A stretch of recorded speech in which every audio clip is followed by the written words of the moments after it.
Welcome to T2B live. మా T2B live channel ని subscribe చేయండి. లేటెస్ట్ అప్డేట్స్ కోసం బెల్ ఐకాన్ ని ప్రెస్ చేయండి. ఏ చిన్న అప్డేట్స్ ని మిస్ కాకండి. సర్దార్ గబ్బర్ సింగ్ ప్రేక్షకులను ఆకట్టుకోలేదన్న ఆవేదనతో ఈసారి ఒరిజినల్ స్టోరీతో రిస్క్ చేయడం మంచిది కాదని రీమేక్ స్టోరీని ఎంచుకొని దానికి తనదైన స్టైల్లో కొన్ని మార్పులు చేర్పులు చేసి ప్రేక్షకుల ముందుకు వచ్చాడు పవన్ కళ్యాణ్. తమిళ్లో సూపర్ హిట్ అయిన వీరం సినిమాను తెలుగులో కాటమరాయుడు పేరుతో రీమేక్ చేయగా ఈ రోజు ప్రేక్షకుల ముందుకి భారీ ఎత్తున రిలీజ్ అయింది ఈ సినిమా. కాగా తొలి ఆట నుండే సినిమాకు పాజిటివ్ టాక్ తెచ్చుకుందని అంతా అంటున్నా సినిమాలో కథ ఏంటి, కథ అసలు ఎలా నడిపారు అన్న ఆసక్తి అందరిలోనూ నెలకొంది. మేము కథ గురించి పెద్దగా రివీల్ చేయటం లేదు కానీ ఎవరి పర్ఫార్మెన్స్ ఎలా ఉందో అనేది మాత్రం చెబుతున్నాం.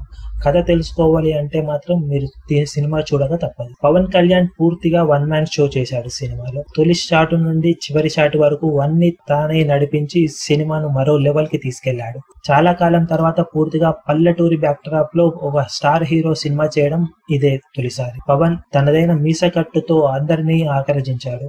ముఖ్యంగా మాస్ ని మాత్రం ఓ రేంజ్ లో మెప్పించాడని చెప్పొచ్చు. ఇక శృతి హాసన్ గబ్బర్ సింగ్ సినిమాలో ఉన్నంత అందంగా లేదనే చెప్పాలి. ఇక ఆలీ కామెడీ మరీ సూపర్ గా పేలకపోయినా పవన్ తో ఉన్న సీన్లు కొన్ని బాగా పేలాయి. ఇక సినిమాకు అనూప్ రూబెన్స్ అందించిన సంగీతంలో ఒక మీరా మీరా మీసం తప్పితే మిగతా పాటలన్నీ అబవ్ యావరేజ్ అంటున్నారు. ఇక సినిమాకు మేజర్ హైలైట్స్ అయిన ఫైట్స్ సినిమాను నిలబెట్టాయని చెప్పొచ్చు. ముఖ్యంగా గబ్బర్ సింగ్ రేంజ్ లో ఉన్న ఫైట్లు అందరినీ ఆకట్టుకున్నాయి.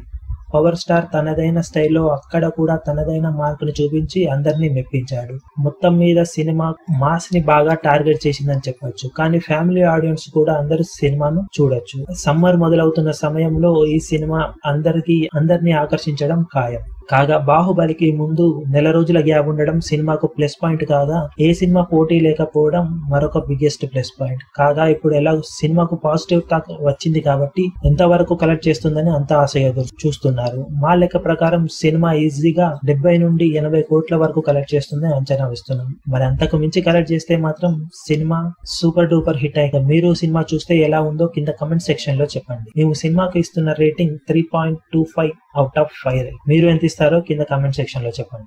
మరిన్ని లేటెస్ట్ అప్డేట్స్ కోసం T2B లైవ్ ని సబ్స్క్రైబ్ చేయండి. వీలైతే లైక్ చేయండి, కుదిరితే షేర్ చేయండి.